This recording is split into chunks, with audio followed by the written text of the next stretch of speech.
കണ്ണൻ രാധയ്ക്ക് നൽകിയ ശിക്ഷയുടെ കഥ അറിയാമോ? രാധദേവിയുടെ നിത്യവിഹാര കേന്ദ്രമായിരുന്നു കുസുമ സരോവരം. കൊച്ചുമരങ്ങളിലും ചെടികളിലുമായി ധാരാളം സുഗന്ധപുഷ്പങ്ങൾ നിറഞ്ഞ ഉദ്യാനത്തിൽ വന്ന് പൂക്കൾ പറിച്ച് മാല കെട്ടി കണ്ണൻ ചാർത്തുമായിരുന്നു. ഒരു ദിവസം രാധദേവിയും തോഴിമാരും കൂടി പൂക്കൾ പറിക്കുവാൻ കുസുമവനത്തിൽ എത്തിയപ്പോൾ കണ്ണൻ അവിടെ നിൽക്കുന്നത് കണ്ടു. കണ്ണന്റെ മുഖത്ത് വലിയ ഗൗരവമാണ്. കണ്ണാ, എന്തു പറ്റി? എന്താണ് ഇന്ന് ഇത്ര വലിയ ഗൗരവം? ഓഹോ, അപ്പോൾ എന്നും ഈ ഉദ്യാനത്തിൽ നിന്നും പൂവ് പറിച്ചാണോ ദേവി എനിക്ക് മാല കെട്ടിയിരുന്നത്? അതെ, അതിൽ എന്താണ് കുഴപ്പം കണ്ണാ?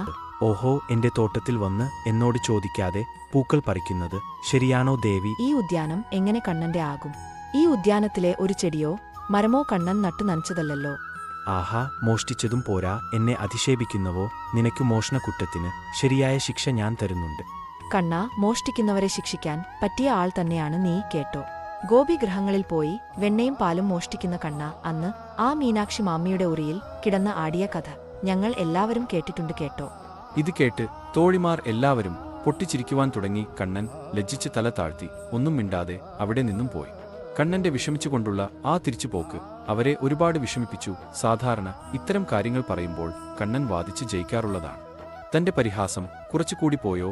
രാധദേവി ഒന്ന് ശങ്കിച്ചു. പിന്നീട് എല്ലാവരും പൂക്കൾ ശേഖരിക്കാൻ ആരംഭിച്ചു. അപ്പോഴാണ് ലളിതാദേവി ഒരു കാര്യം കണ്ടത്. അല്പം അകലെയുള്ള ഒരു വൃക്ഷം നിറയെ പൂത്തു നിൽക്കുന്നു. വളരെ ഭംഗിയുള്ള പൂക്കൾ. പ്രിയ സഖി രാധേ, അങ്ങോട്ട് നോക്കൂ. നമുക്ക് ആ പുഷ്പങ്ങൾ പറിച്ച് മാല കെട്ടാം.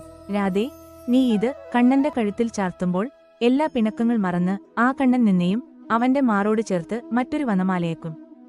ഇത് കേട്ട് രാധദേവിക്ക് നാണം വന്നു. അങ്ങനെ എല്ലാവരും വൃക്ഷത്തിന് അടുത്ത് എത്തി.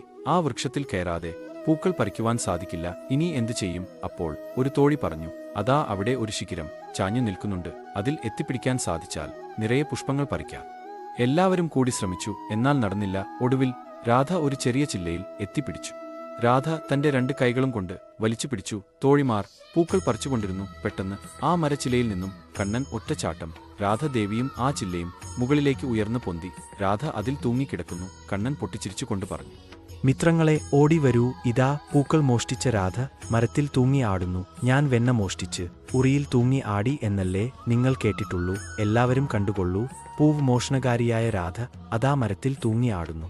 അപ്പോൾ കണ്ണനാണ് ഒളിഞ്ഞിരുന്ന ശിഖിരം താഴേക്ക് ചായ്ച്ചു പിടിച്ചത്.